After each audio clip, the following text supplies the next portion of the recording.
responsibility is a great word. And it's a great thing to have. Like, you want to maximize your responsibility. But if you're responsible for things that you can't control, and for things that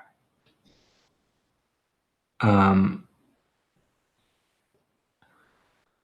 just not yours to impact the other person on, then that's where you're going wrong. This is what I was actually talking about in my video yesterday, was like how part of my development, because again, like one of my archetypes that I've had to work through is going from being totally the slave to the caregiver, or over caring, you could say, is another way to put the slave as being. Like, I've had to come to terms with the fact that I can't save everyone, and I had to come to terms with the fact that I can't even save the people who want to be helped in areas where I am not supposed to be the one who is going to shape their character, because there's certain things that only God can change. Yeah. So in terms of what you can be responsible for, like taking the maximum responsibility in terms of what you know you can help the person with, that's a very noble thing to have as a person, and you'll be a great leader because of it. But as soon as you start taking more responsibility that isn't yours, it will show very quickly. And it's like how it was appearing for me was not just in that aspect, but also in the aspect of like starting to take responsibility for how another person was feeling. Starting to take another responsibility for, like how the person was managing their own reactions and personality, like just going way beyond what it was my duty to serve them as a leader. So the problem with that is that because it is truly outside of your control, and if you're pouring your attention towards something that you have no control over, it's just going to drive you crazy, because you're going to be feeling so overwhelmed. But I remember, like, one of the biggest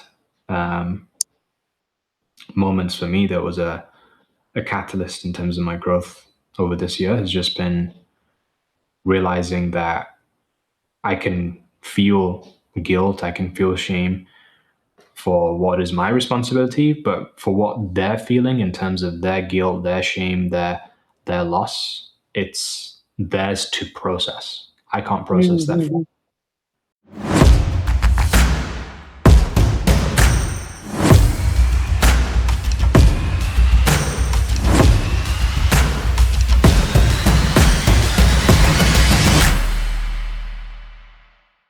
T. Harvey Acker, Millionaire Mind. I've not heard of him, but it looks like it's quite an old video. Yeah. I might listen to it again. Is it on YouTube? Yeah, you can check that out, YouTube. He's got a book as well called Secrets of the Millionaire Mind. But yeah, the old ones are the gold ones. When it comes to that looked like 80s or something, was it? The video. Yeah, I mean, if I look at when he actually T. Harvey Eker released Secrets of the Millionaire Mind, he released it, I think, in 2007. So we're looking at like almost 20 years ago now.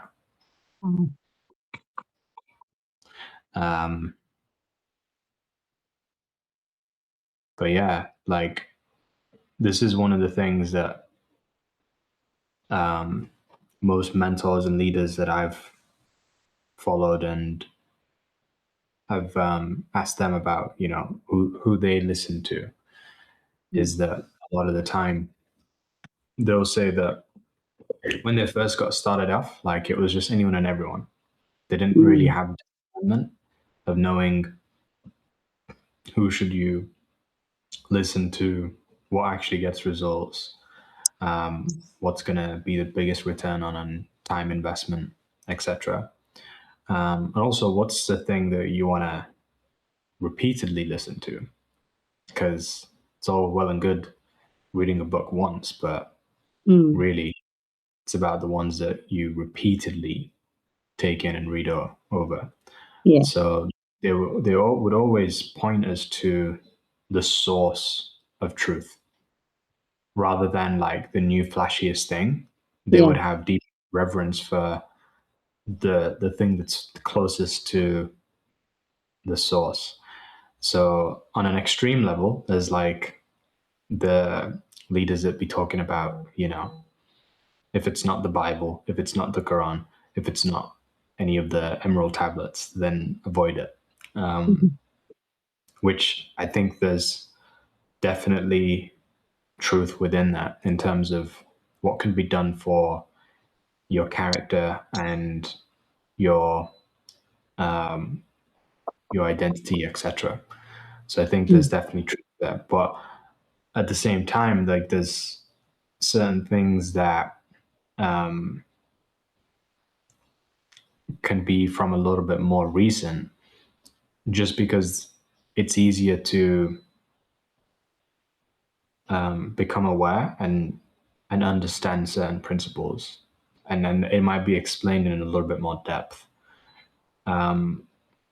So what I would say is that ideally, and this is something I was reflecting on earlier today, ideally with every single area that you want to develop within, like let's say if we're talking about an area which is sales, if you develop within sales, then you want to have like one Bible for sales that you just read again and again and again. Yeah, it's like what you're doing with the greatest salesman, right? So it's just knowing that that's the Bible for sales and just get it ingrained. It's a similar thing for other topic areas. What's your Bible when it comes to money mindset? And there's a few great money mindset books and a lot of new ones that are coming out more recently by people like Rob Moore, people like the Japanese guy. He's got Happy Money, A Happy Pocket Full of Money. This is another one that I don't think it's too recent, but yeah, like Secrets of the Millionaire Mind is one of those ones where I'd say something like that is good. Rich Dad Poor Dad is another good one, but more so for financial literacy. This is for financial mindset. Yeah. Yeah, yeah. There's another one called The Science of Getting Rich, which is very short and a lot more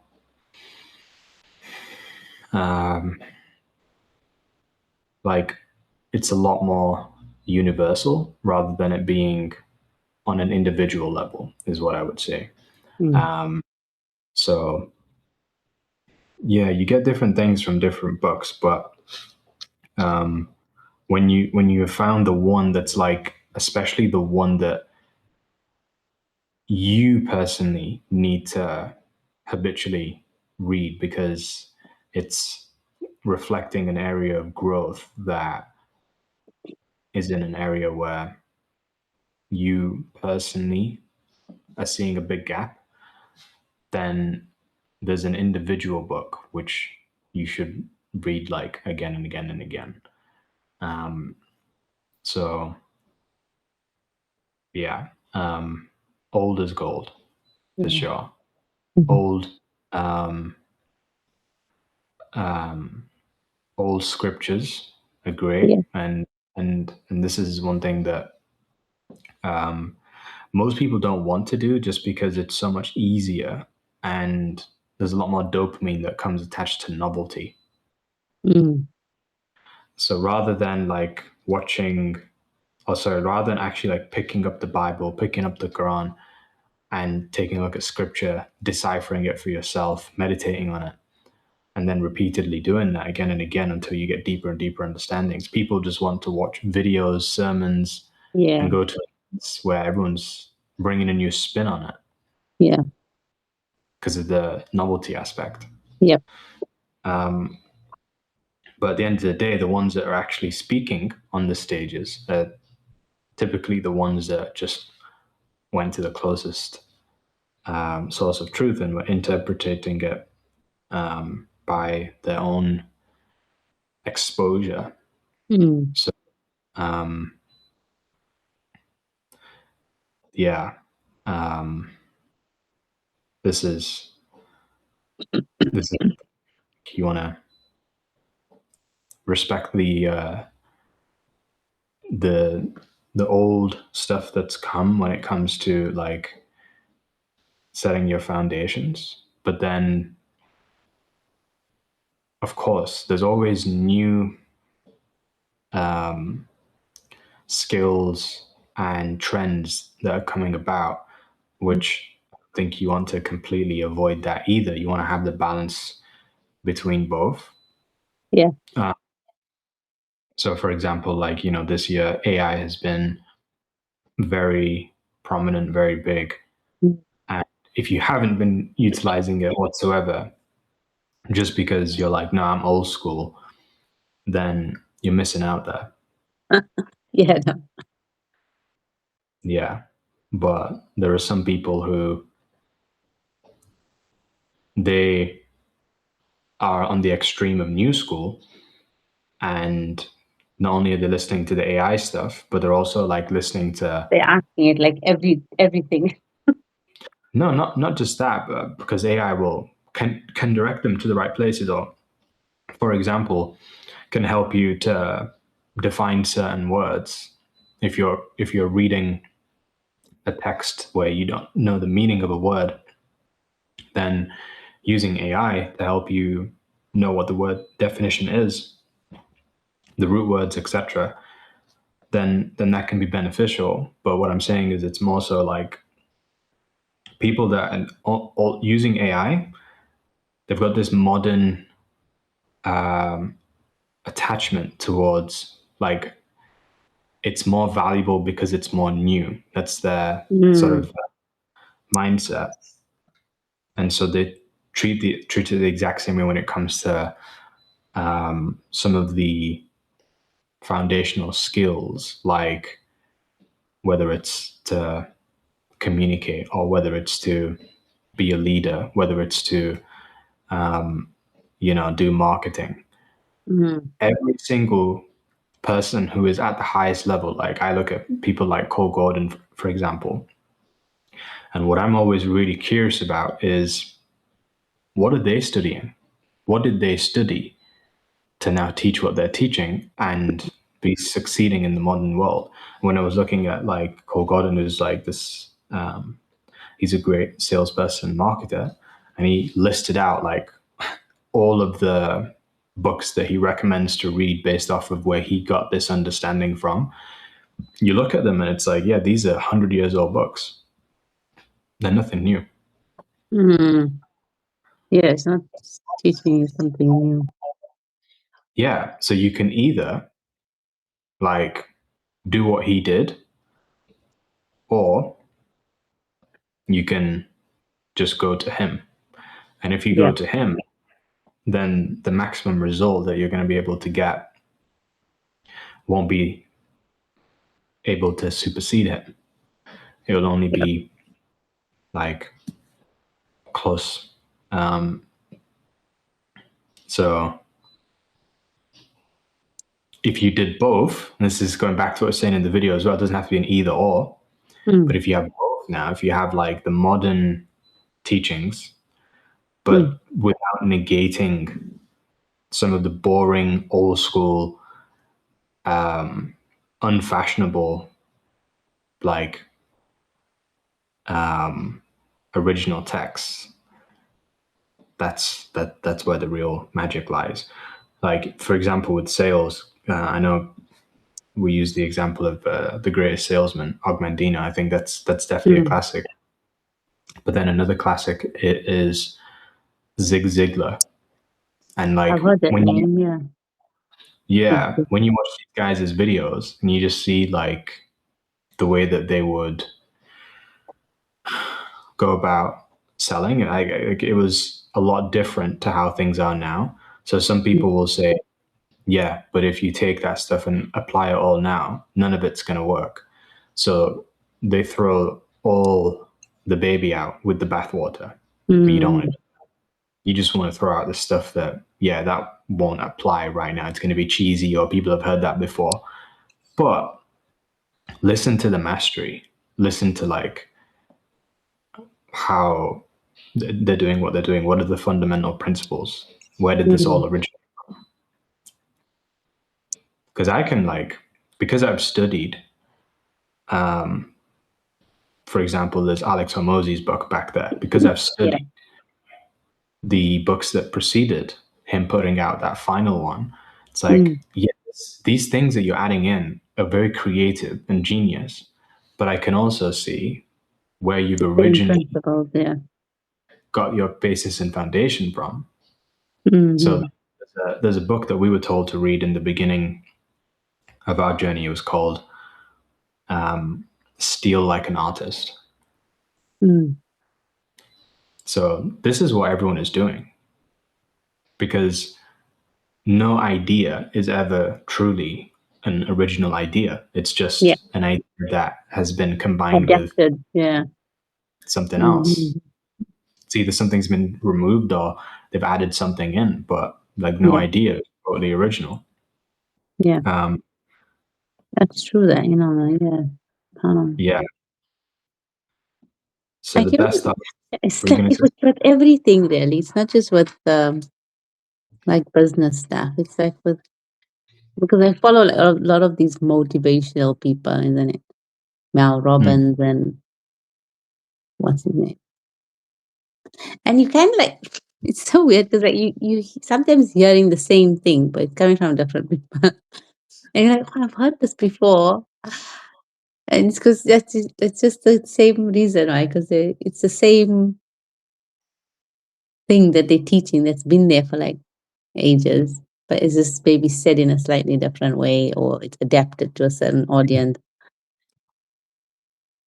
But it's just a yeah. repeat of the same principle, basically. But what it is on a surface level, like I remember when I first came into the whole self-improvement world, which encompasses not just business, like you said, but it's also things like understanding biblical truths, faith. It's the physics. So coming into this originally and seeing these modern influences and how they were seeming as though like they just cracked the code to something brand new. Part of the reason for why it felt like that is because of how much they brought their own experiences, story to the Mm. table, which then made it appear like, this is just like some brand new invention that's come about, and it's different to anything from before. But that's not the case. It's all been truly recycled. And then the more you start consuming further and further into the depth of something. So a lot of people will just kind of go from one thing to the next, but they're not like going deeper and deeper and deeper. Mhm. I think one of the easiest ways you can go deeper is you can literally just take it from this approach. You find out who's your favorite influencer, who's your favorite teacher, and then you ask the question of like, what were the books that they read? Mm. So I don't think that most people have even gone that one layer deep because, for example, Mm. someone like Mel Robbins, have you ever checked out what books did she read or what teachers did No, she learn? no. This thing. So I remember like one of my most inspirational like mentors from a distance in the beginning was Tony Robbins, Mm. and once I read his books, I could hear from his story that he said that one of the most pivotal moments for himself was when he met Jim Rohn. I was like, who's Jim Rohn? Mm. And I then just went on YouTube and I was able to find out this Jim Rohn guy and Yeah. see that, okay, I get why Tony Robbins was fascinated by him, because this guy's level of mastery is on a different, like on a different level to Tony Robbins. Not that Tony Robbins has not now got like more success and impacted more people, but it's more like the purity of the message will be tainted over time. Mm. Yeah. It's the same thing with like, within an magic. Like you go to the first event and you're like, whoa, all these people are like, these are the guys to be listening to. Yeah. And once you get closer and closer to the source, you realize that there's actually people behind the ones that are now in the spotlight, Yeah. that when you truly listen to what they've got to say, not to negate any of the modern successes that are coming out, because Yeah. that's some gold that's there too, but it's like some of the biggest gems you're going to get from getting closest and closest to the source of truth. But yeah, that was a whole tangent anyway. Like we didn't even talk about what you learned from the actual video. What did you take from the video? It was really fast, so I didn't. It was funny though. I laughed a lot when you were saying things, because it's sometimes it's obvious, but when someone says it out loud, then you're like, oh yeah, it's actually so ridiculous the way we think. And Was there also like anything? the stuff that you hear as kids when he did the whole checklist. Oh, have you heard this before? You've heard it, like, and I was like, yeah, I've heard a few of those when I was little. But I think I think generally my parents didn't give us a bad, what's the word I'm looking for? Outlook of money, or like a Okay. bad impression, like, it's not like something bad, or, oh, yeah, I remember like when we were kids and we'd ask for something and my dad would be like, money doesn't grow on trees. I don't know if it's my mom, my mom. I've heard that one once or twice. But I think like as we got older, I've seen my parents take risks. That's probably why I've become the way I am. Mm. And they, like my mom, she started like trying things from when we were very little. She used to like make stuff at home and sell them, door to door, like sometimes, and take us with her when she was delivering stuff. So I must have been like very little then, maybe like 3 or 4 years old. And I can Mm. remember walking with her like to people's homes, and she'd deliver these little jars of um, ginger garlic paste that she used to make, a homemade one. And it's like stuff like that I remember. So it was never like a negative thing. We didn't have a negative upbringing when it came to like money. Okay. So, So yeah, I think for me maybe it's more wanting to live up to that, because seeing them come from nothing and make what they've made of themselves. I feel like it's a hard shoot to fall. It's a difficult one. so it's like what you were saying in the video. There's two types of people. You've got the ones that are trying to emulate what their parents have done, and then there's the ones that are running away from everything that their parents have done. Mm. Yeah, that's probably Um, the first one. yeah, so you're more trying to like Mm. emulate what it is that they've achieved. Um, So you mentioned like as you see it, there's some positive traits there. So one of them being the risk taker. Yeah. Was there anything else that was positive? But my dad always told us, he said a few things, but the things that really stuck for me, and I still remember it till now, is he said, always aim to work for yourself and not for a boss. So that's something that stuck with me for a very long time. I mean, since I was little. And then another thing he used to say is like, don't. He worked really hard, my dad. I know because we hardly seen him when we were little. He was like working all the time. But he used to always tell us like, don't work hard, work smart, find a better way or easier way of doing things. Like, don't always work like the hardest. The hardest doesn't mean you're gonna be the most successful. Like, so those two things stick out for me the most when it comes to my dad. And he lived up to that, because he, like, growing up, he was not very academic, my dad, but he was really good with making things. So he could look at something and like know how to make it. And that's what he ended up doing. He just learned by watching people and doing it. Basically, he never learned from a book. He couldn't learn There's from books. Even till now, he struggles to read. Just because I think he's dyslexic, but I don't tell him that. But he struggles to like read yeah, he's and a even write. He takes like an hour to type something, and it's like maybe like 3 words or something. But he's always been like resourceful with what he's got, and he can look at something and think, oh, he's got like these ideas like come out from nowhere. Like he just look at something and like, oh, that would be nice. I could do that with that, or I could do this with that. That's a good business idea. He's just like that. He's always like that. He's always talking about some idea he's got. mm, so he's like it sounds like he's got quite a bit of wisdom Yeah, from his just experience, experience. basically. Yeah. Yeah, yeah. And he's also someone that took a lot of risk. Mm, Even though he was less of a risk taker than my mom because he was the primary earner in the family. So he'd be yeah. more careful, but he's also a risk taker. I can remember him taking a few risks really, even growing up when we were little. So he'd work and then on the side he'd try something or he'd do something and then it wouldn't work out and then he'd try something else or whatever.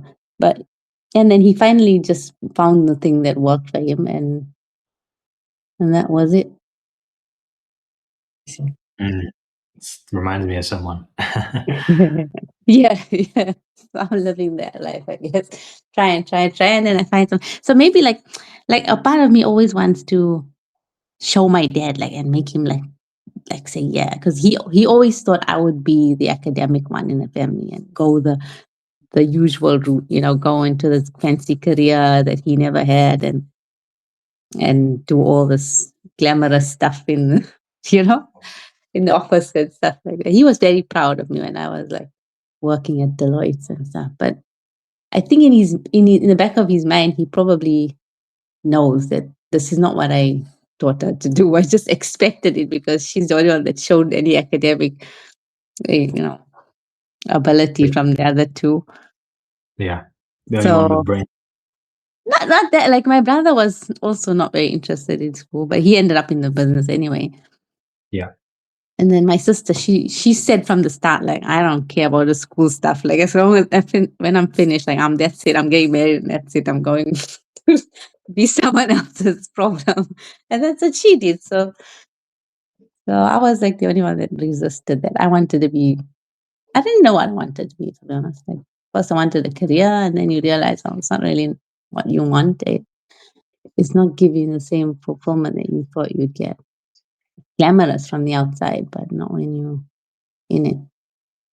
No, there's a there's a cost there. Yeah. So um, so far, it sounds like you're very conscious of all of the ways of which you have seen money as being positive, and not just money as being positive, but the people who represented some of the role models when it came to them being the first associations that you had to wealth, like Yeah. those so far have been quite positive.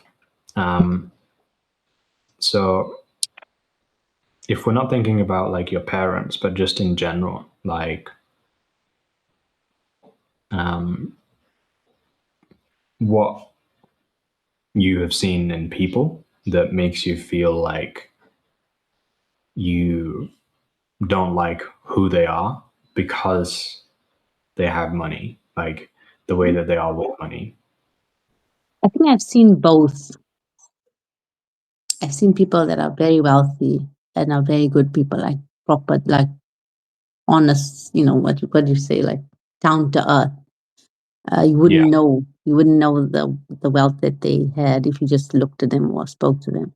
And then on the other hand, I've seen the opposite of that also with others that were, you know, the attitude was bigger than the bank balance, but they had like not a very good character.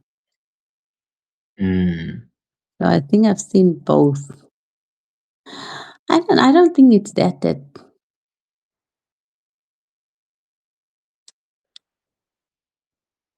maybe on a wider scale, like when I see like inequality, that makes me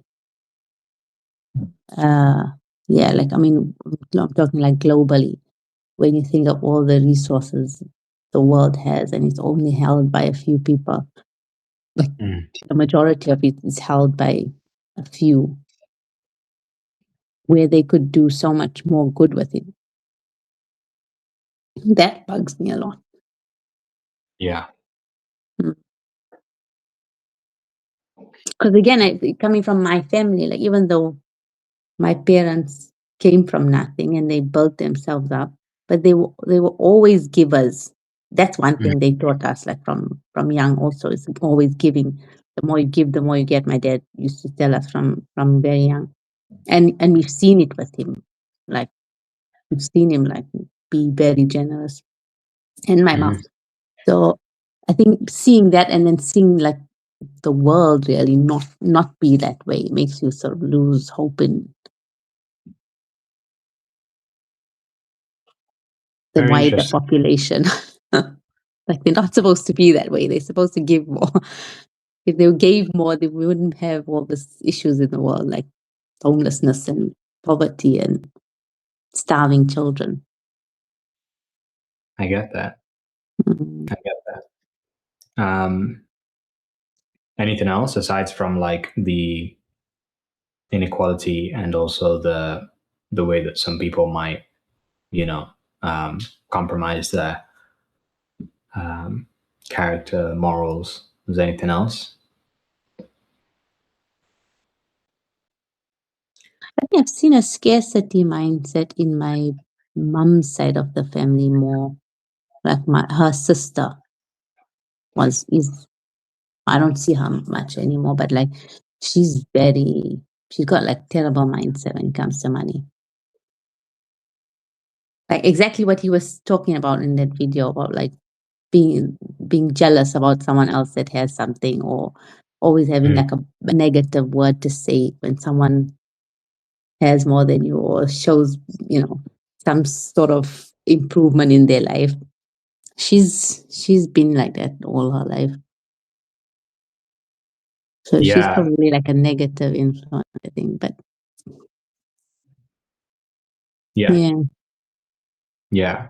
But she's not someone that's actually got a lot of money, is what no, she's yeah. But not she always resented my mom for, having doing more. well. Yeah, for doing well and expecting more from her. You know what I'm saying?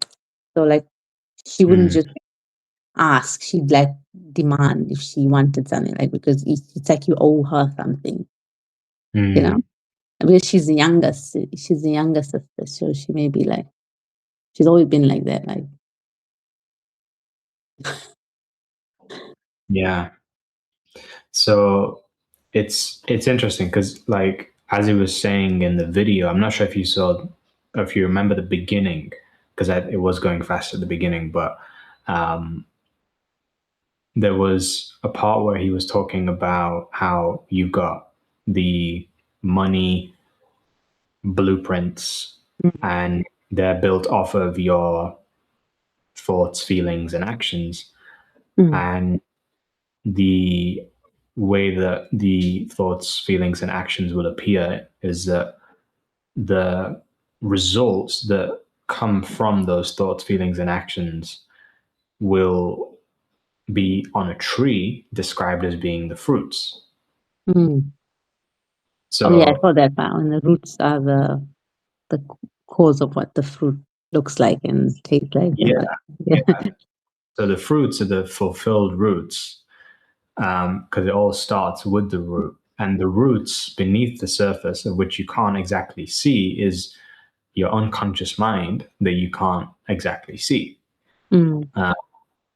So the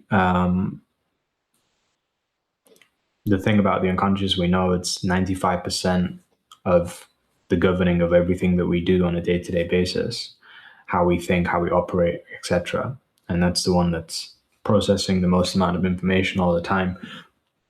So if our unconscious is, as you were saying, like set at this temperature, or you have a particular capacity, or you will run towards success, but then you'll self sabotage. That's because of your unconscious operating system. Mm. So the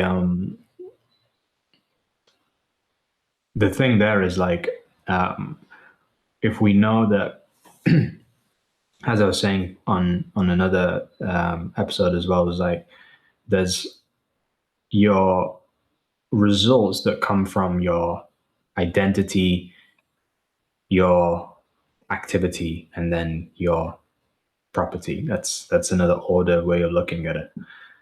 So when we're tackling the unconscious, like the highest order of change can come about through changing the unconscious identity. Right. So when you're looking at your unconscious identity right now, Mm. what I'm sort of seeing so far is that consciously, the way that you're viewing money is that you like money, you have actually had like a great relationship with money, and you're happy moving to go and get it. So that's because of the associations that you've had, etc., from seeing your father with money, seeing your mother with it, and all Mm. these things. But then unconsciously, when I started asking you the questions about, for example, just how you will see the negative aspects of money, Mm. unconsciously there's something that can potentially be blocking you from becoming the person that is going to do the things to go and acquire money. So an example of that was, I know that you, someone who has a very generous heart, you want everybody to just be provided for, and you want to be giving your money to everyone. Like Yeah. you just want to be charitable as much as possibly can. Yeah. And so the opposite of that is something that you will sort of demonize to a certain extent, and will have more of a focus and attention on the negatives of a person that is like the one that is the one that you described, like they're the part of that 1% or whatever. But just like what we were saying in other things that we've discussed too, is that it's all about having that balance and coming to equilibrium. Yeah. And at the moment, I can see a little bit of an imbalance for yourself where there's fragmentation and non-integration. So how that is potentially appearing with your fruits is it's all starting to kind of make sense a little bit when you think about what is how you're showing up in your business. You show up in your business, and every single day you get up, you take in value, you come to the calls, etc., and then you go and you share that value with other people. You're really giving. You're really comfortable with being seen as being generous as well, and then being generous. Yeah. Whereas whenever we've kind of like looked at things towards, okay, now it's time to cash in, or to look at skills where you're not going to be totally generous, but there's also going to be an exchange of you Yeah. receiving, which when you think about it, like you receiving from another human being is going to be you taking from them. And with things like ads, with things Yeah. like, sales stuff, it's practically the same skills that you're doing on these calls, because this is just a conversation. It's the same skill to make an ad as it is to make a video. It's Yeah. just different word. Yeah. But it's kind of like this, like I said, this fragmentation that doesn't make you want to go and say something there. So it's an archetype. So I've got have you ever seen the Jungian archetypes? No. No? Okay. Well, I'll share my screen. You can take a look at this real quick.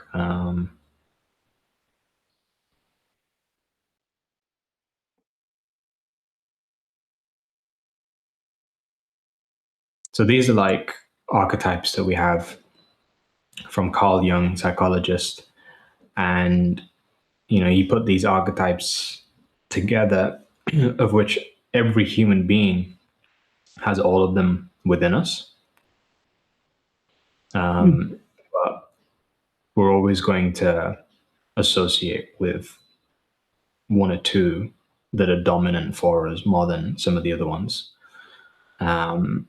But all personality is like a reflection of these main archetypes, and this is also what we see in the stories that play out, etc. So this is just general archetypes, but what it shows is that we've got like a shadow version of the archetype. So that's Yeah. the identity that is not necessarily fully expressed in its positive light, but it's who that person would be when they are being immoral. When you look at it for yourself in terms of which archetypes stand out the most that you relate to, just in the good ones to begin with, which ones do you feel like In most the represent? shadow or in the No, good? before in the light, the good ones. Um,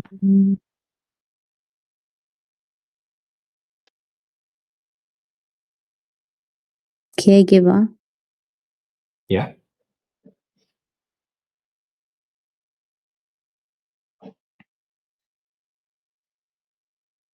Innocent. Maybe I'm a bit naive, really. I don't know if that's the same thing, but yeah, I guess those are the ones I'd say more. Explorer. Yeah, that's definitely one.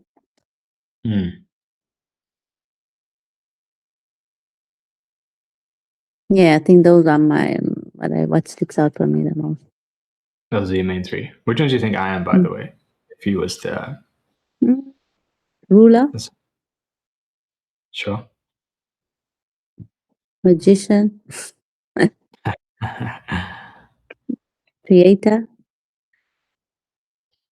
Yeah. Interesting.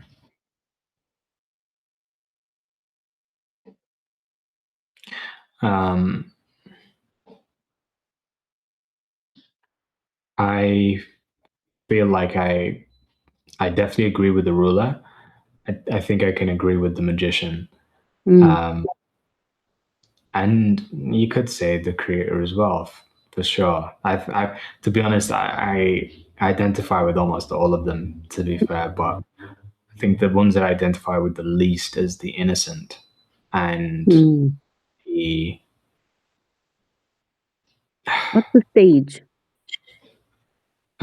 sage is the one that has like lots of knowledge and Right. is the one that's like the go-to person when it comes to getting information, like the oracle, Mm. um, the wizard, like a bit similar to the magician, but known for their knowledge.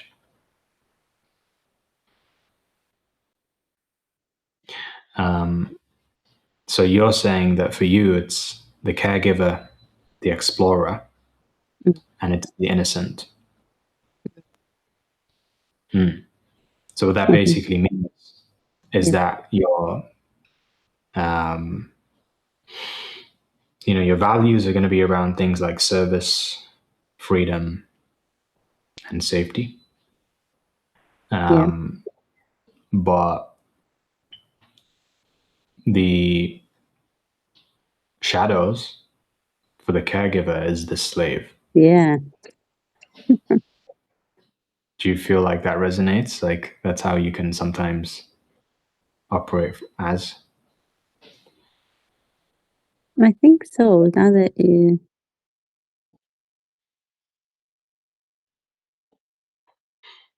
wow, I really thought about that.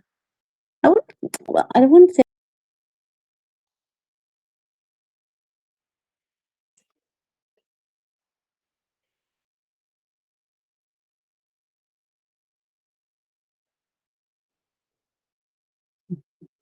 sorry, what happened there? Yeah, what was I saying? You were talking about being enslaved. Yeah, of being a slave. I wouldn't call myself a slave, but I No. do everything for everyone. Yes. Yes, yes, that's a slave, I guess. Yeah. Yeah. That's the dark side there. I think it's more Um, like wanting to make sure that everybody is happy. I have this thing. exactly. I have to make Which sure is that everybody is happy. that's the slave. Like when because this is the thing. Like I was watching a video about this yesterday as well. So the slave and the caregiver have similarities, but they're not the same because Mm, the caregiver seeks to prioritize pleasing God and serving people, mm, and the slave will not prioritize serving God or pleasing God and will please people. But it's not to be confused with a person who, through serving God or pleasing God, will be brutal to the people. That's not holy. That's not a caregiver, truly.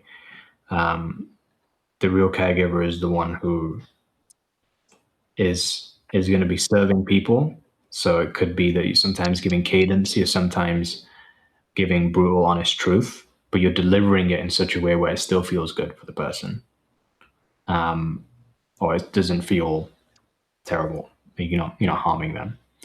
So yeah, for yourself, you know that right now, in terms of your development, if you see yourself as that caregiver, chances are your growth is going to be within going from being that people pleaser to mm, becoming the one who is the God pleaser. And and starting to really serve people instead of just pleasing them. I think maybe that's where I have like an issue, isn't it? Because I don't know how to distinguish between pleasing people and like just helping them, but not feeling responsible. Like to say we get in someone, like just say I bring in someone from my ad or whatever. I feel now responsible for that person to succeed, or I would feel guilty if they didn't. Mm-hmm. That can't be healthy for a business person. No, I it's know that. not. I know that. Logically, I know that this is not the way to think. But what is it that makes me feel that I'm now responsible? I've taken on this responsibility I have to live up to. Responsibility is a great word. Um, and it's a great thing to have. Like, you want to maximize your responsibility. But if you're responsible for things that you can't control, Mm, and for things that um, are just not yours to impact the other person on, then that's where you're going wrong. This is what I was actually talking about in my video yesterday, was like how part of my development, because again, like one of my archetypes that I've had to work through is going from being totally the slave to the caregiver, or over caring, you could say, is another way to put the slave as being. Like, I've had to come to terms with the fact that I can't save everyone, and mm, I had to come to terms with the fact that I can't even save the people who want to be helped in areas where I am not supposed to be the one who is going to shape their character, mm. because there's certain things that only God can change. Yeah. So, in terms of what you can be responsible for, like taking the maximum responsibility in terms of what you know you can help the person with, that's Mm, a very noble thing to have as a person, and you'll be a great leader because of it. But as soon as you start taking more responsibility that isn't yours, it will show very quickly. And it's like how it was appearing for me was not just in that aspect, but also in the aspect of like starting to take responsibility for how another person was feeling, mm, starting to take another responsibility for like how the person was managing their own reactions and personality, like just going way beyond what it was my duty to serve them as a leader. So the the problem with that is that because it is truly outside of your control, and if you're pouring your attention towards something that you have no control over, it's just going to drive you crazy, because you're going to be feeling so overwhelmed.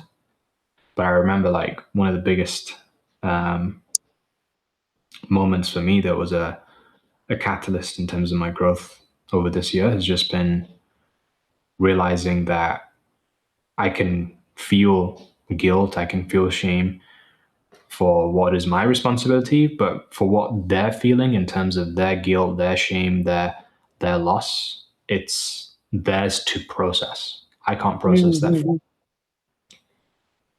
you know. yeah. So that's just one example of that. But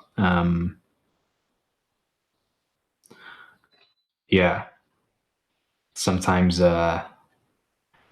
you you might start to overcare because you want everybody to win.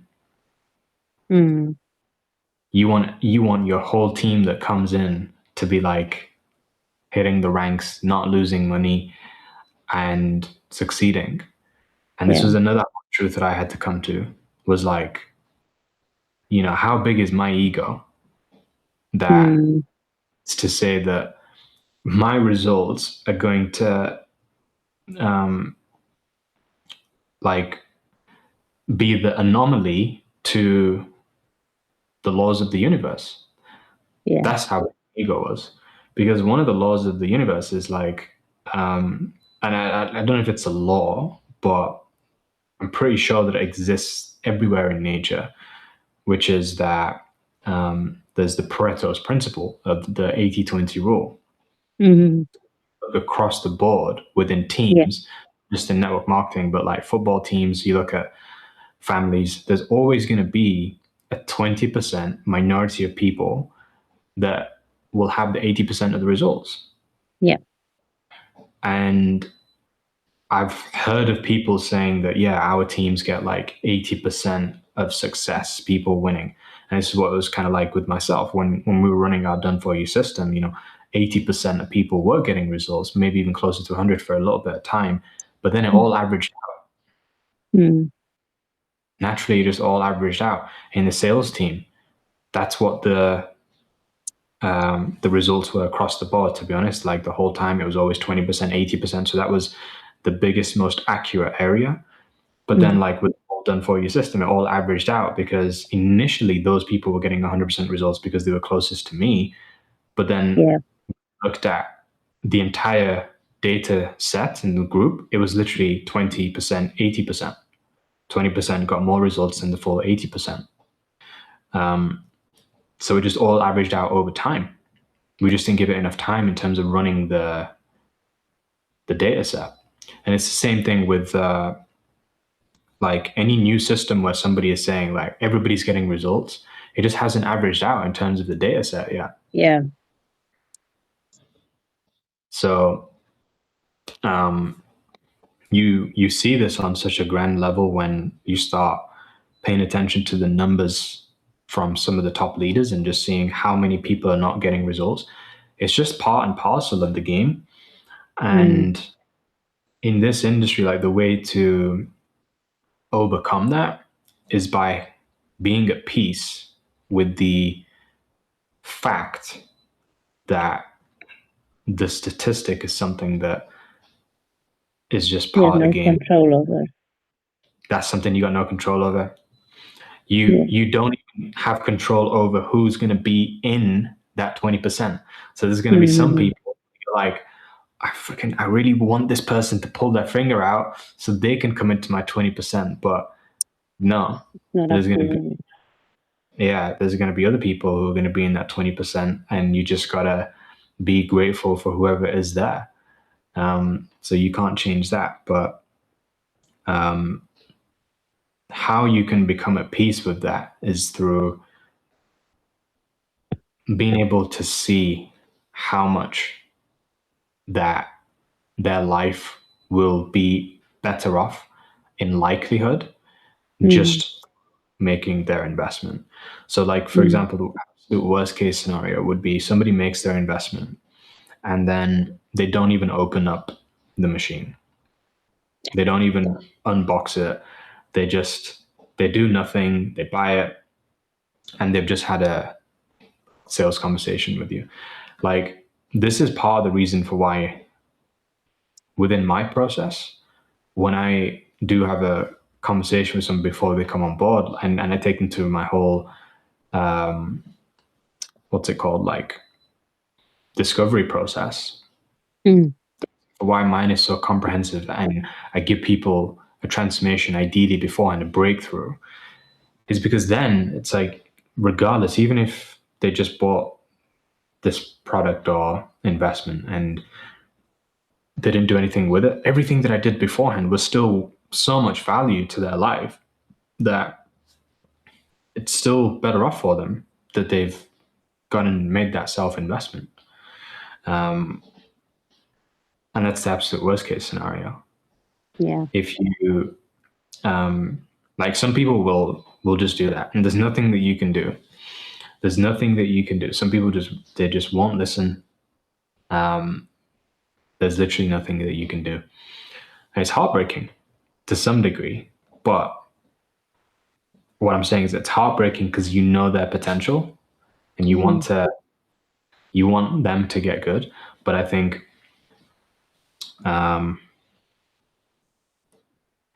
if you have that contrast from their perspective as to what life was like without hope, without exposure, without awareness, and how you have made a difference to their life, and also knowing your value too, like how valuable it was for them to just get on a phone conversation with yourself. Some people in the whole industry, like they'll charge thousands of pounds just for a phone call. Mm.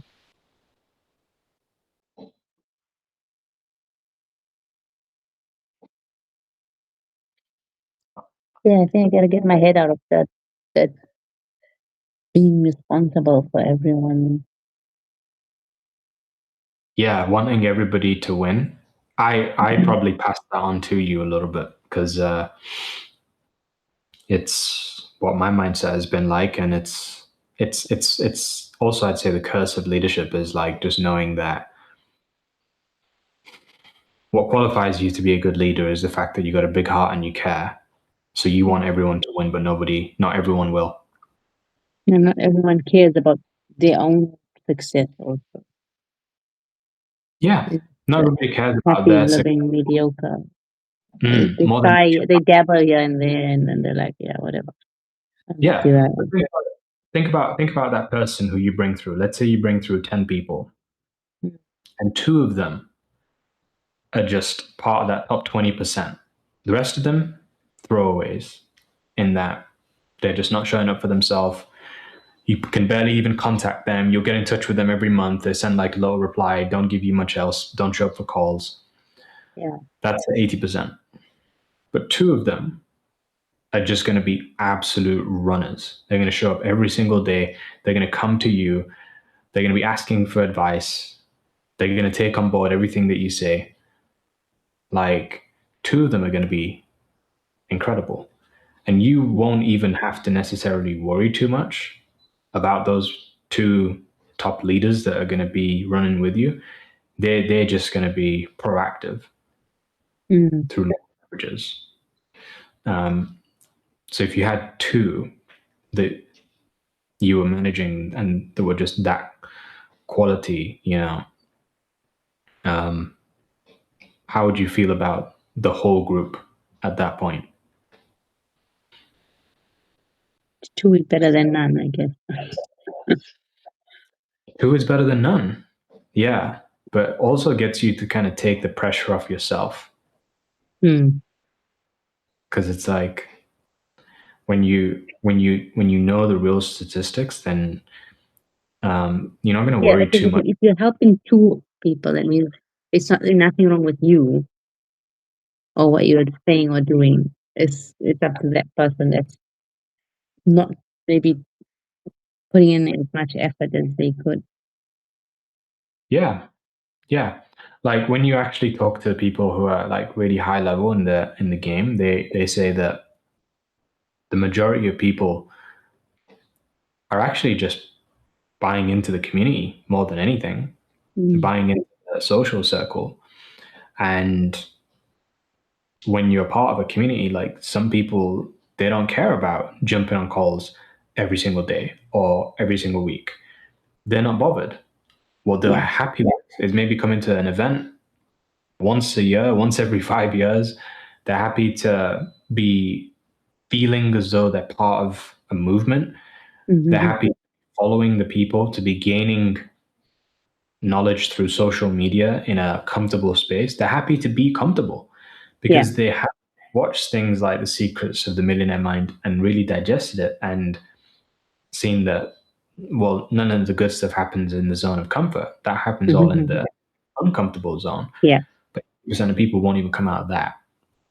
So Yeah. then, And it's not something you can force people into either.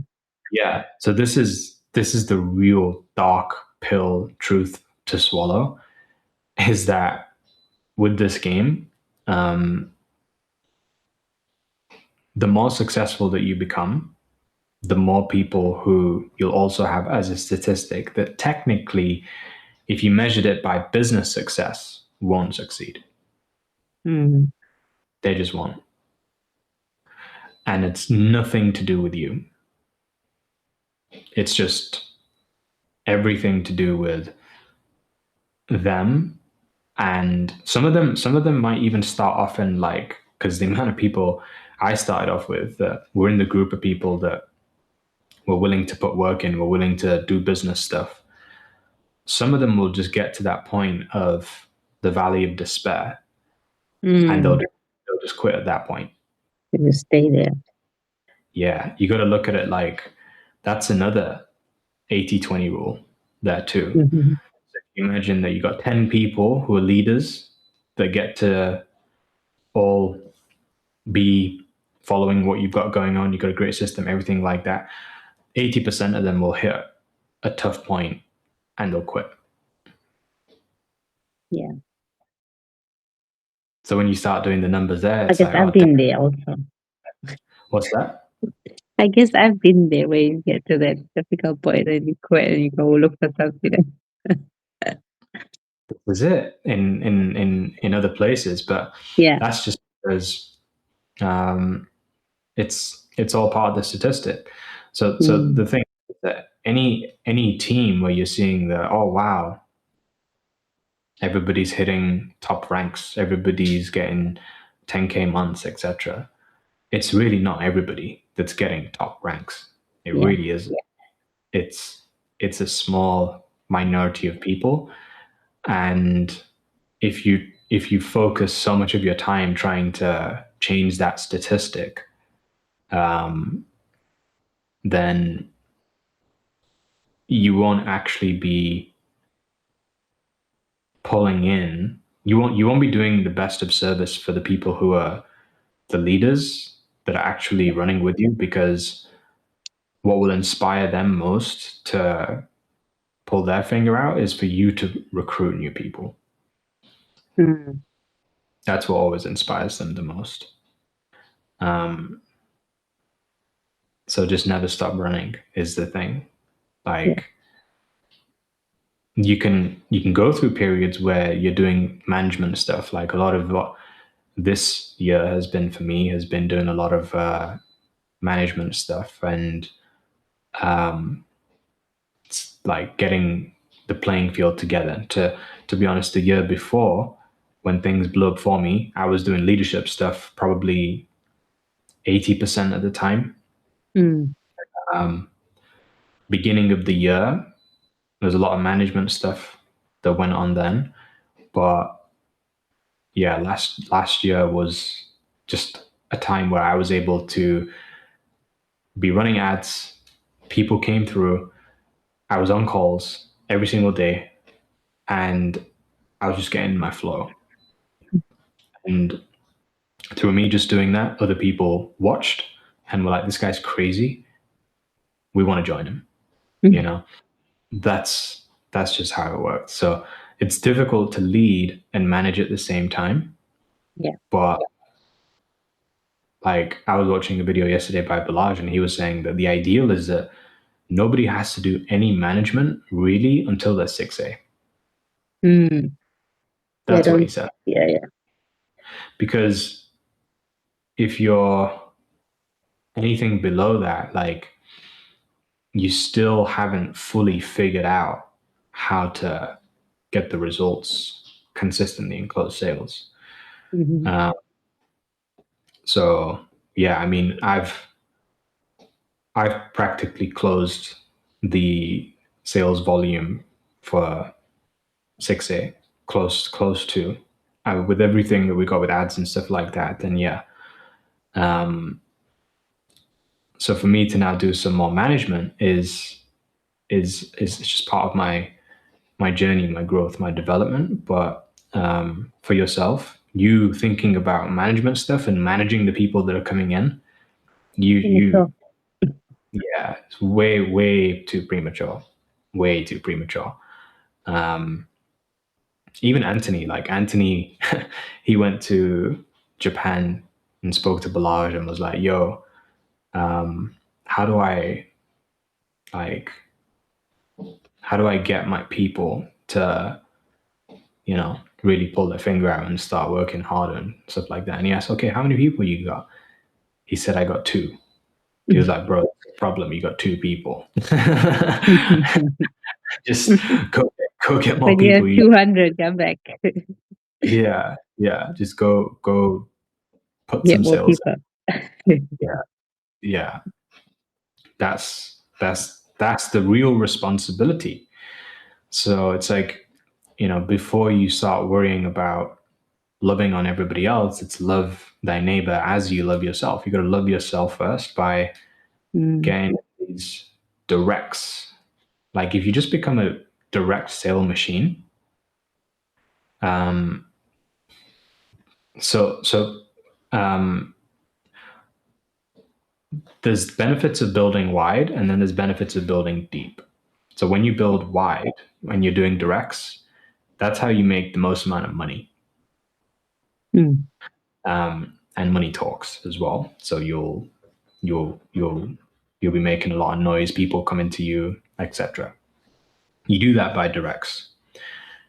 Whereas if you want to build deep depth is for the longevity. Depth is like for the legacy and yeah, going at scale. So ideally, you want to have both. And the more that you work on your skills, the more that you work on the actual like selling and advertising and money making activities, the more that you are going to build wide. yeah. Whereas when you're working on your mindset, when you're working on your character and things like that, that's how you build deep. Leadership. Exactly. So can you see why like you may have the structure within your organization the way that you have? Yeah. The moment, where do you feel like has got more attention from your organization? Do you think you've got more depth or more width? What? Did you say depth or width? What? Why do you say width? Maybe I didn't understand the question. Say again. Yeah. So what I'm saying is like if width represents skills such as money making activities, sales, Yeah. advertising, content, etc., and then width is then depth is like mindset, character, leadership, Mm. development. Which one do you think you've put more of an emphasis on in your journey so far? I think on depth when I should be focusing on what. You've got it. So Mm, here's the cool part is like with the depth work that you've done, it's like none of that you'll lose. You'll mm. keep it. It's not But so relevant now, though. yeah, so you can only go so far with it. That's the thing. Mm-hmm. Because like what I personally learned is that there's just certain lessons that only the game can teach you with regards to personal development and leadership. Yeah. So you might think that, oh yeah, by me watching these videos, by me, constantly reading these books and going to these events, that I'm doing the necessary work to get enough depth for 6A2-8s. and and to some degree, yeah, I mean, you can have some really solid foundations, but you can only go so far with it. Like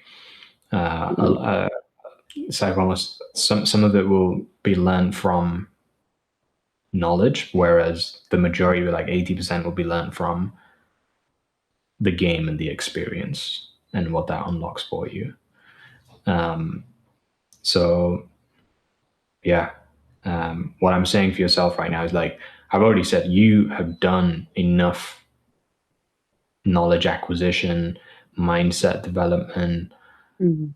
proximity, going to enough events. You've done enough of that to hit 6A. Easy. Haven't done the Yeah, MMA, but you should, like the people who I've seen on stage, and I'm just like, I've had conversations with them, and I'm like, yeah, have you read any books? And they're like, oh yeah, we did at the beginning, like we read The Magic and we read uh, like Rich Dad Poor Dad, but have you read anything else? No, no, not really. Oh, what else did you do? I just followed the training and then put out an ad and it worked. That yeah. was it. I think Yeah, that I look at this some of these newer members in other teams and you feel like, wow, like how did they get to like 5A in 1 year? And what am I doing wrong? And that's what I'm doing wrong, is I'm not just following um the basic. I want to know like the intricate, but it's not relevant to me right now. yeah, which is the novelty. Mm. That's the novelty. It's not the boring work. So there was a good book that I was actually recommended by a girl called Laura, who I think they've just hit like 6A2 dash 2 or like something close like that. Her and her best friend, and she could see it in me very clearly. I was about 4A at the time, and I think she just hit 6A. And she could see clearly that I was spending a lot of time on the personal development, the leadership stuff, Mm. prematurely. Um, and she just gave me a recommendation for a book. She was like, "Yo, you got to read this." I was like, "Okay, cool."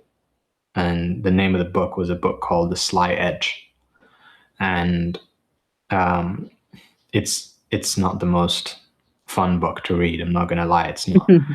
It's not the one that's gonna like blow your mind or anything like that. But um, it gives you the sly edge over everyone else to actually get the results, because what it emphasizes on in this book is to just do the boring work. Mm. The work that 80% of people, you know, they won't do. You know that they're too afraid to do it. You know that they don't have it in it. Like they don't have it in them to go and like do that kind of stuff and do it for a sustained period of time. Like they don't have it. They don't want it. So um, that gives you the slight edge. And I was like, yeah, I can see what you were trying to say to me, but you didn't directly say it. You just gave me the book instead, which is a kind thing to do. But this is a thing for yourself as well. It's like if you really distill the business into the core fundamentals, what would you describe the core fundamentals as?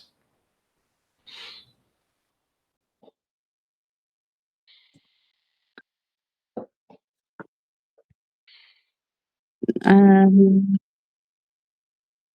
I'd say the content, the ad, the sales calls.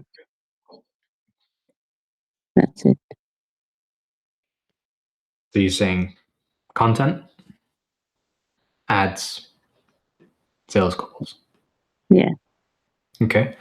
I think I could make it even simpler than that, because there's the business as a whole, and then there's the business for you Yeah. in terms of what your responsibilities are going to be whilst you're building wide. So whilst you're building wide, content helps for sure. So we can keep content in there. Yeah. Ads generate leads. That's definitely something that helps. And then the sales calls, it's like you don't really have to do the sales calls. You just have to be watching the sales calls. You have to be on there seeing how it's done so that you can learn the sales Mm. process. So I'd actually describe it as being initially you've got, as you said, content, there's ads, there is Leverage. appointment setting, Yeah. yeah, and then there is three-way calls. Mm-hmm. That's it. And that will take you all the way to 6A doing that. In fact, it can take you all the way to 6A too. Wow. Just doing that, going wide. You can just do that, making direct sales, and you'll hit 6A too. This Then is you're my thinking, intention for the new year, to be honest. I think the reason why I didn't start from the previous call when we spoke about this is because there's too many things happening at this moment. We're going to be moving in the next week and a half. nice. So, yeah, inshallah. So I think in my mind, I'm focused on that one now. But I know that this is what I want to be doing next year. So Yeah, which is maybe that's why my intention's set already. So I'm like, I'm taking it a bit easy now. I'm letting absolutely. myself off the hook a little bit. And to be honest, a lot of people do during Christmas time. A lot Yeah. of people, but the 20% don't. It's not that I So haven't done anything. I've no, of even course. gotten like a few scripts that I want to say in like ads and stuff, but like I've not actually made an ad Yeah, because yeah. But it's a genuine thing. Like I remember when I thought I was doing a lot in the business, and then came onto a call. My upline brought Tom. My upline Tom brought Nate Wells, who is now like the 6A2. I think he's -6 or something -5, but it's very high, number one in Europe, etc. Fastest to that rank. And so he came onto a call, and there's about 5, 10 of us, and he's there like just all chill as he is, and he asked us all like, "Oh, what's your plans for the weekend?" So at the time, I was traveling. I think I was in Vietnam, and I actually thought that, you know what, this weekend's going to be pretty productive, but I'm in Vietnam. I'm going to spend some time doing some stuff that I enjoy. So he goes around the room and he's like, getting from everyone that people are just going to put out a couple of pieces of content. They're going to like make a couple of scripts for ads and things like that. I said, yeah, I'm going to record a video. I was like the only one that was going to do a video for an ad. And I thought, yeah, mine's the best one. And he just turned around to us all and was like, yeah, none of y'all are really, really about this. Like, he was just real. He said, you genuinely don't care. Like, you just, you haven't truly got to a point of where this is something that has to work. Yeah. And he was just real. And after that, I was like, damn. I thought I was going to impress him with what I was going to say. I thought he was going to give me some acknowledgement, but nah, he was just real.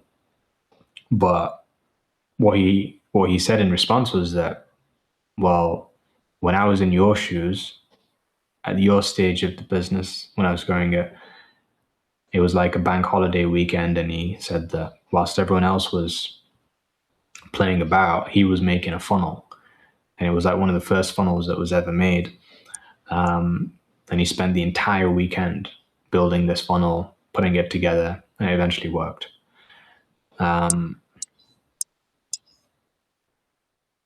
So compared that to like making a script or an ad, I was like, damn, that's wild. And that really allowed me to see, like, the level of work ethic that some of the top 20%ers are willing to put in. And it's not to say that everyone can put in that effort, but most people don't even do what they can put in. So the thing is that Nate, at that time, he had a daughter, and his whole why was like he had to go back to Vietnam to see his daughter. If he didn't, he'd lose her. And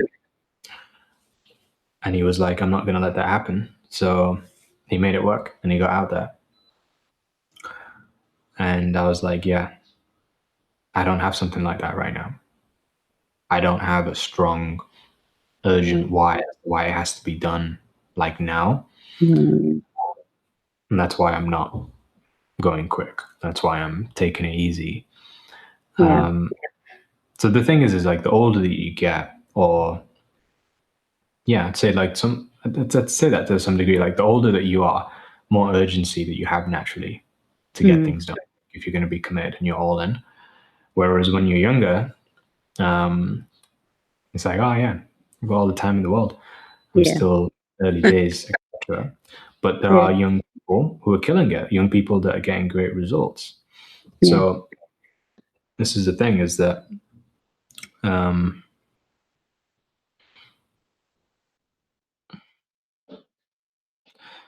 it's all a choice at the end of the day in terms of when you make your big sacrifices, because eventually, at some point, you're going to make a big sacrifice. You're going to do it.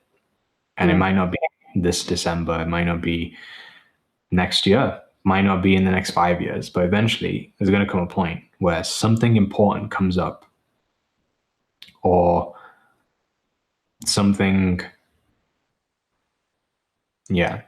like something takes a lot of your energy, but you're still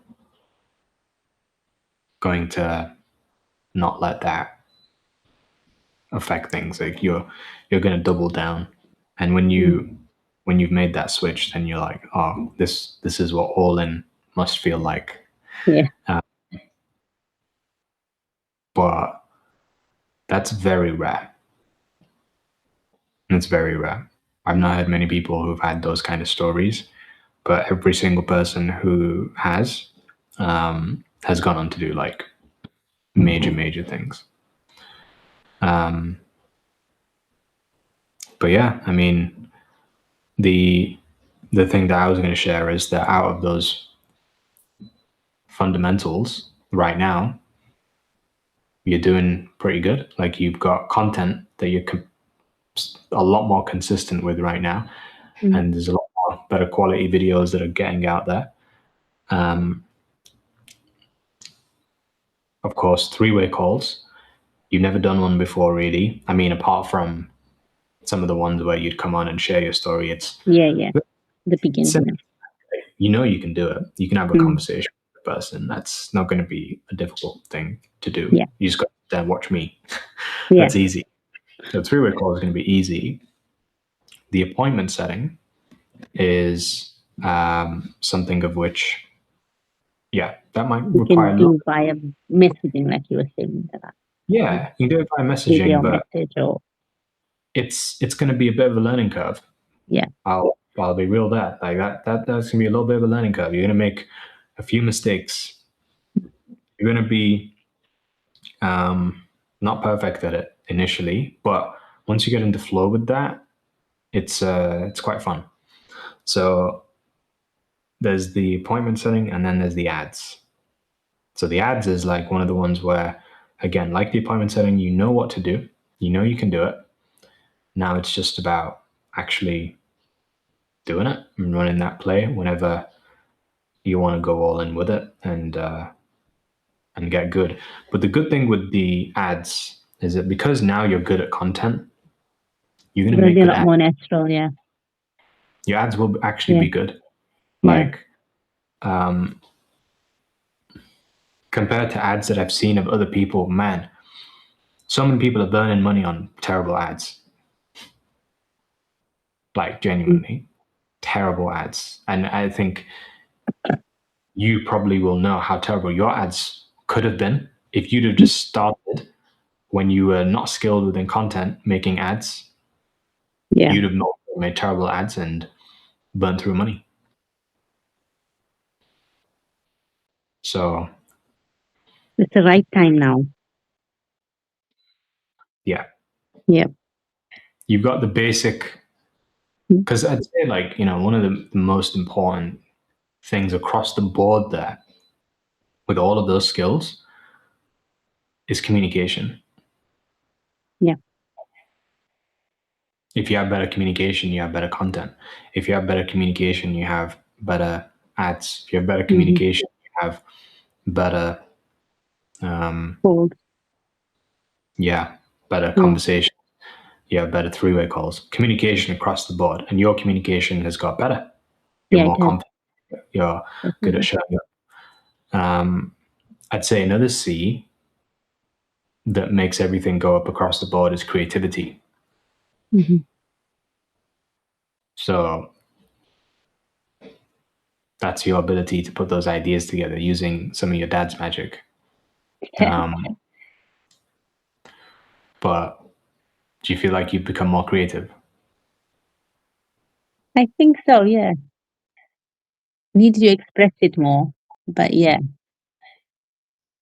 Mm. Yeah. Yeah. Yeah. I've improved a lot over the last year. I know it, I can see it.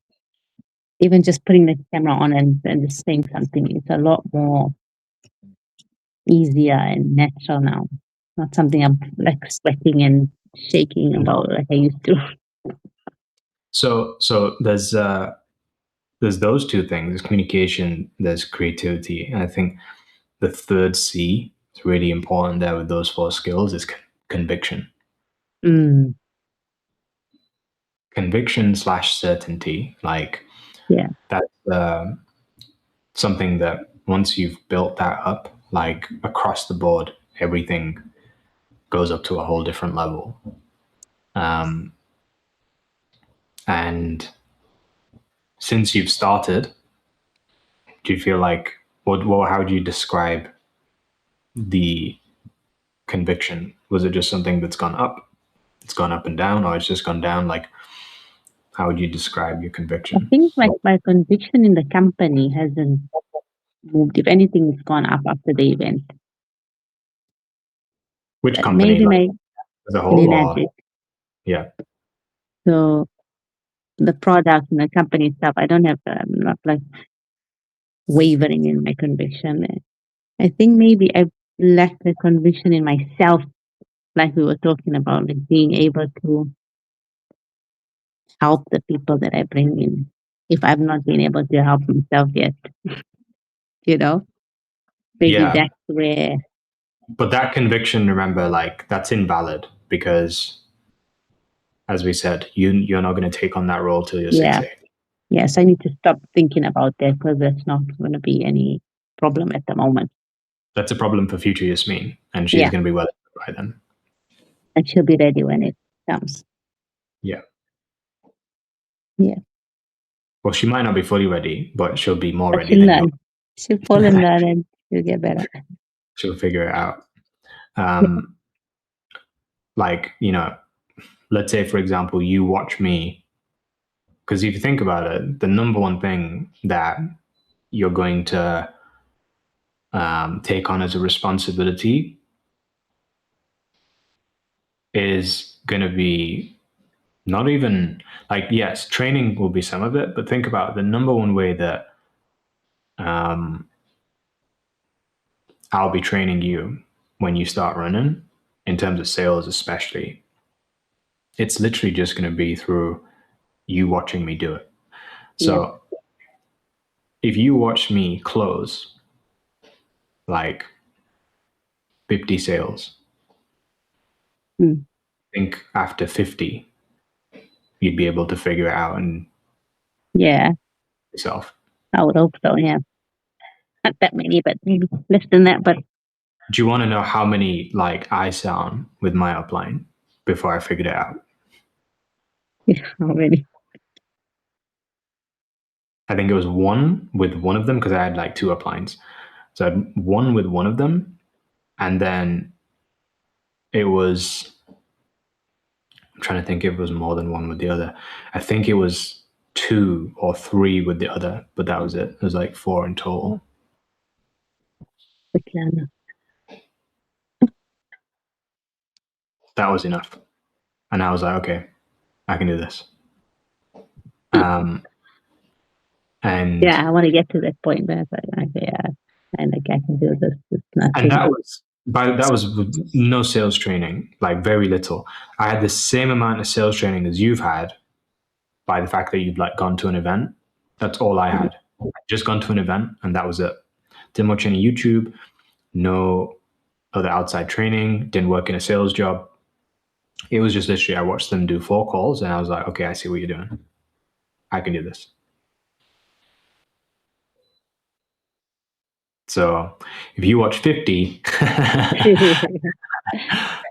like I hope so by then. you will Or have this figured is it. not the business for me.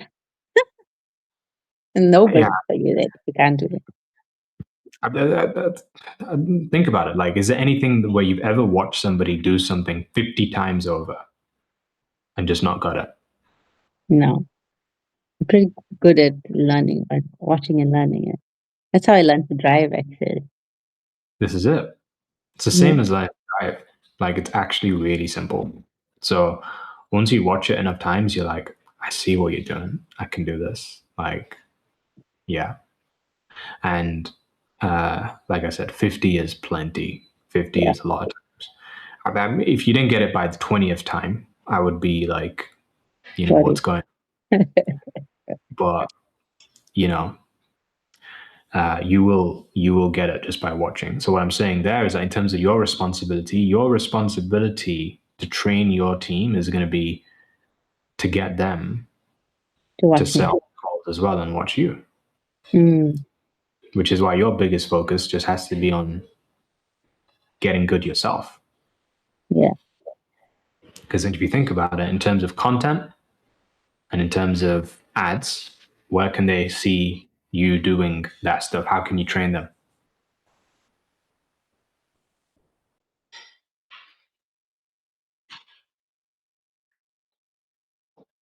Telling them what I did.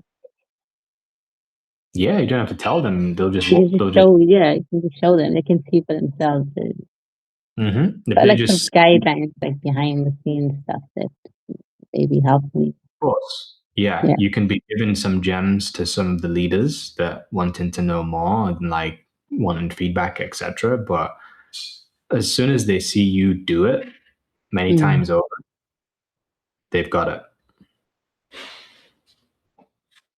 Like Yeah. people more so do what you do, not what you say. What will you say? Yeah. Total another thing. Exactly.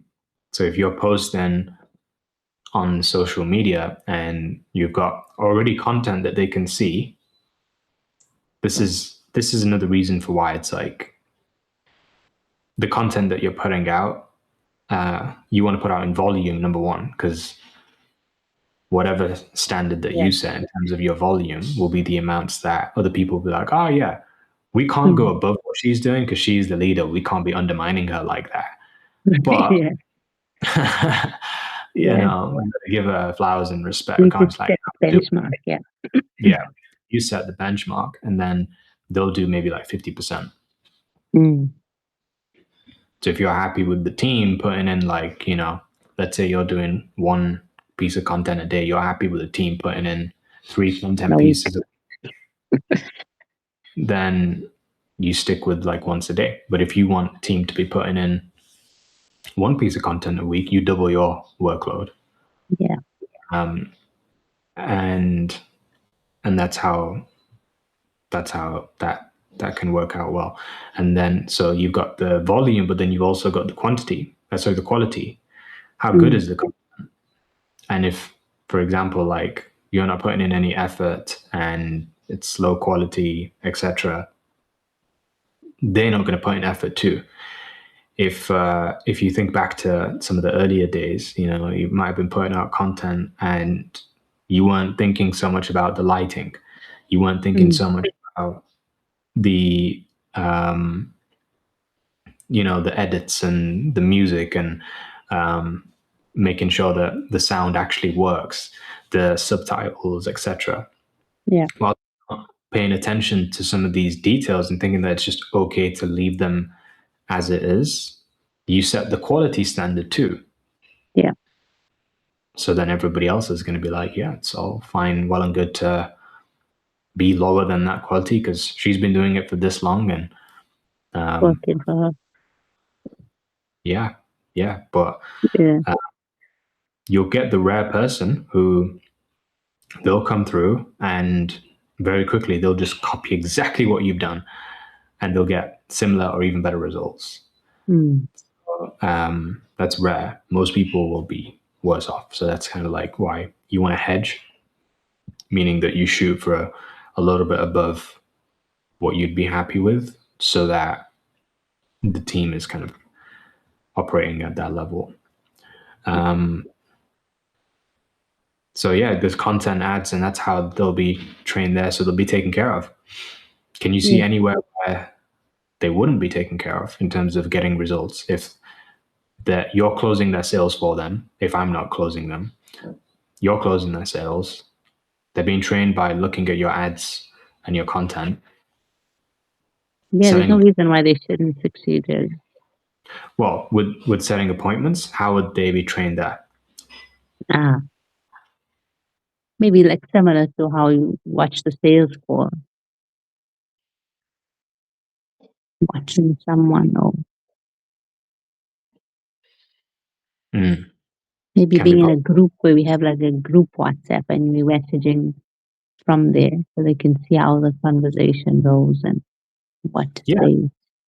So the quicker that you can get somebody into like a WhatsApp group, which is why in the earlier days you don't want to do that much qualification. You want to pass them on to me faster so that I Mm. can do the qualification and then you do the easier bits to make my job easier whilst my calendar gets booked up more and more and more. But yeah, like, if you, as soon as you can, put them into a WhatsApp group and I can just get on a call with them and ask them qualification questions, then it's it's one way to learn. But in terms of learning appointment setting, right? When you think about it, when you're doing DMs, are you going to be asking different questions every single time? We think it's going to be like the same. No, it's yeah, the same questions basically. It's But more practically the exact. personalized to that person, whoever you're speaking to. Yeah. So it's going to be like practically the same questions. You can either make a script of which they can just plug and play, or you give a framework that they can follow, or you will like just show them some examples of how you've done it, Mm. and then they can go replicate that. Yeah. And like the quick learners like me, will be like, yeah, that's plenty. Thank you so much. It's great. I'm gonna run with it. So when I was training appointment setters, yeah, I mean, I trained them to be good on the phones, and how they got good on the phones was by absolutely like watching each other. Role play was another big thing too. Mm. Role play was pretty big. So role playing text messages, I mean, that's so easy to do. Yeah. Role playing phone conversations, it's a little bit more scary for people, but like you don't need to be doing that with them. They can just jump on three ways and figure it out Yeah. that most of the time. So there you go. The four skills of the content, ads, appointment setting, and closing, they're taken care of. Yes.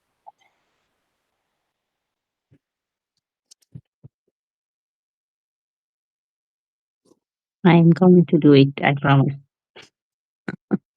What's that? I'm going to do it. I promise. Going to do what? Yeah. You sure?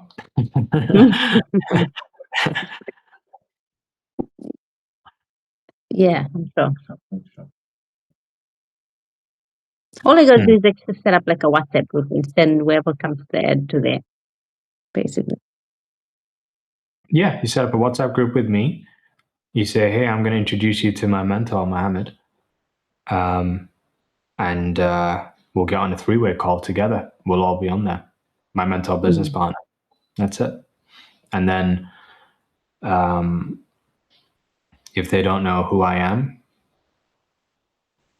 and what's going on, you can just literally, before they jump on the call, send them the video that we made. Yeah. I also have a video that I've made recently for my calendar. So if they book it on mine, then they can learn a little bit more about who I am through that video. But we can send both. It's totally cool. But yeah, it's like that simple. Okay. The main thing is, like I said, it's like once you know the cost of making an ad, not in money, because that's not the biggest cost of making an ad. Like people think that the money is what costs the most. It really isn't. The biggest cost comes into getting the winning ad. Sometimes people are lucky, they get it the first one that comes. But even if they're lucky the first time, tends to be that they don't stay lucky. Or they're lucky because they've had experience somewhere else making content. So they come and make the first one. It just works really well. But the biggest price to pay when it comes to ads is the process of getting one that works. Yeah. Yeah, and you could make 100 ads and only one of them becomes a winner. Like that would be a good law of averages, I'd say, for ads. Like if you just focus on making 100 ads, if I look at how many ads I've really made in my career, I mean, I did one 90-day sprint on TikTok, and I was making an ad a day. So that was like, yeah. But they were simple ads. Some of them I was talking in, a lot of them I was just texts in there. But I definitely would say now, like after my personal experience, the talking ads way better. Way better. Yeah. Quality leads that come through are just night and day difference. Night and day difference with the talking ads. Because the thing is, it's like most people are so afraid of being on camera that just by you being on camera, they have so much respect for you. And not just being on camera, I mean like talking on camera. Different level of respect. So that way, like somebody might even be more experienced than you in business, but not on the online sense. They're going to be looking at you doing some online ads and be like, whoa, I've been running this like brick and mortar business for the last 20 years or so. And I've always wanted to go online and you seem like you know what you're doing online. And they'll kind of pedestal you a little bit in that sense. But yeah, you just doing volume with ads is going to be a game changer. Like one of them will be great. Like, and so good that this is another thing I was saying as well. When it comes to helping others get results, it's like same thing that I did. If you put in the work of making 100 ads, one of them is awesome. Then when future people come through, just like I gave you my ads in the beginning, you can give them your ad. Yeah. Just to get started, isn't it? Yeah. Yeah. Just be like, there's 4 skills to learn. You can learn all 4 of them if you want. If not, Mo will take care of the hardest one. I'll take care of the ad. Yeah. And all I want you to do is put out some content and learn the Invest appointment side. in the ad. Yeah. So they're doing half of the work. We're doing the other Mm. half. And all the profits are going to be split nicely. So like, they'll be pretty happy with that, same way that you were happy with that in the beginning. Yeah. And the question comes like, rather than it being set from a frame of where, I'd say my mistake before was I always had the intent of teaching people to close sales at 4A. And I said this to like some of the beginning clients in the beginning, but I didn't emphasize it enough in the Yeah. proposal or the opportunity video. So they were like, nah, why are we going to do Expecting it to that? be like that all the time. Yeah, we that ain't. was the mistake. Yeah. Mm-hmm. So now like it's still practically the same offer. The Mm. only key difference is that you're doing this not so that this can be like passive income forever. No, you're doing this because this is the training. Yeah. And then whilst you're in the training, you're making your income. By the time you're hitting 4A, bringing in sales easily, You you'll be don't able need the, yeah. you'll be able to have your own ads, bringing in your own Mm. people, and having a little bit more responsibility. You'll be coming onto the freeways as well. It won't just be me. Like they'll be maybe watching you do it, but there's just going to be a different up leveling.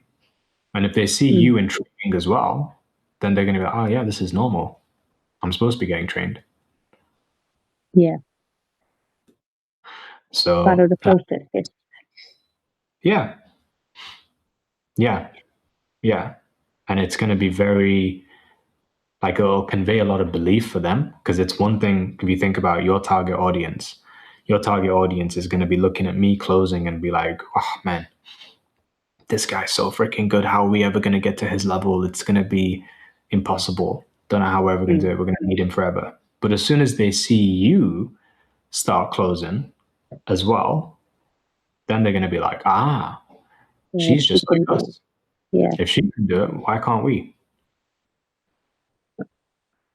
Um, and yeah, it will be a lot easier during that time because it's not as if I'm going to be totally removed from the sale.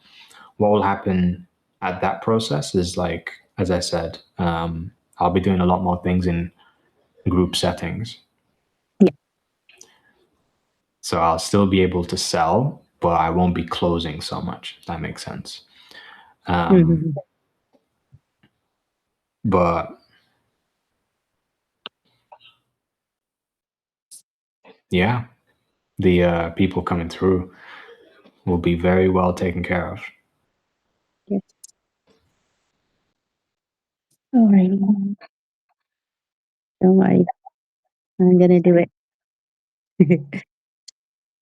I know you will. Yeah, you know I'm gonna do it. Yeah.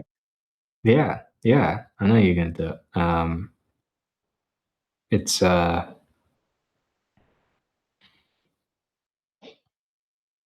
it's now just about Taking uh, action. taking action and moving into a new season. Yeah. I am looking forward to this new year. Yeah, yeah, because many people are gonna be like really looking for opportunity in Yeah. the I sort mean, of we new. don't do like the whole New Year's resolution thing and stuff, but it just feels like there's a lot of, we're walking into a lot of new things in this new year. It just seems to all be happening at the same time. And I Yeah, think that's a good sign. I was So, on the numerology call last night, and oh yeah, Bobby um, was breaking down like just the magnitude of what's about to change. Um, And then at the end, he also did like specific numerology with each person, where he just asked us to give our date of birth as well as a question that we could ask him. And so he did mine, and it was I asked him like, what should I focus on? What's the theme for this year? What should I be careful of? The main thing that he said to me, because everyone's got a different personal year as well, based off of what your date of birth is. But the main thing he said for me was, in this new year, because my year is like going into a 1 year, there's going to be a lot of new beginnings, opportunities that are going to come across in general, but for you specifically. So the main thing is to just make sure that you stay locked in, stay focused, and let go of everything that's happened from before. Like one of the biggest things that he was saying was like, if the last 9 years has felt like good or bad, look at it as if that was just a sort of training. That was Creation, yeah. Yeah. that was all preparation. This new 9 years is going to be different. It's Mhm. it's it's going to have a lot to it that's gonna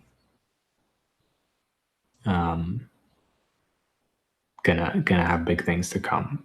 So the first year, usually that's not the one where you experience the maximum amount of wealth and prosperity. But here's the thing: is that it's all just compared to something else. Mm. So of course, 8 years time, I don't expect that I'll be earning what I earn Yeah. next year. A lot different.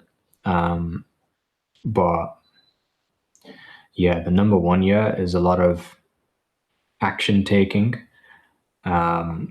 It's a lot of like masculine leadership. But yeah, it's gonna be a good year all around. Inshallah. Yeah. So Alrighty. I think it's time for me to go to bed. sure thing, sure thing. You can dream up some ad ideas, Yeah. and Killer ones. what's that? Killer ones in my dream. Killer Yeah, ads.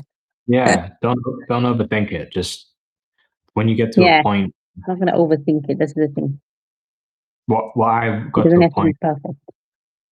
I would sometimes just literally pull out my phone at the time that I said that I was going to make an ad, and then for about 5 minutes, I would just say whatever came to mind for a minute. And then that would be giving me ideas each time as I'd look back and be like, oh, no, this would be better. Mm. And I would go and do it. Like the final one would be the ad. Whereas the more you kind of like do, if you remember the first ad that you ever made, the more that you plan it and ideate for weeks and weeks and weeks on end, You get attached to it. Yeah. yes, the more attachment that comes to it. And the least authentic version that you'll get. So Mm. obviously yours was an AI version, Yes. which by the like it's still be interesting to see how that performs. But I think people are becoming very sensitive to AI right now. Yeah, you either love it or hate it. You either love it, you hate it, or He's coming to get you. yeah, you have like for me, for example, I feel like I don't love or hate it, but I have it's a similar thing to recorded videos. So live videos are very forgivable because with a live video, anything can happen, anything can go wrong. It's not supposed to be polished. Mm. Whereas with a recorded video, like a recorded video is supposed to be polished and quality. So if it's not of the highest quality and it's recorded, it's unforgivable.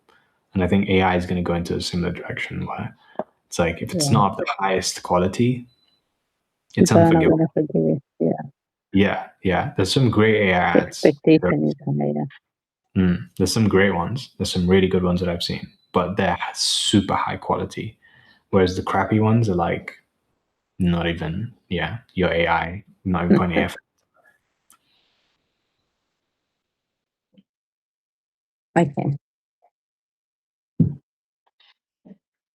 That's it for tonight. Thank you as always. Yeah, thank you as well. And we'll see you next time. See you next time. Peace. Assalamualaikum. Waalaikumsalam.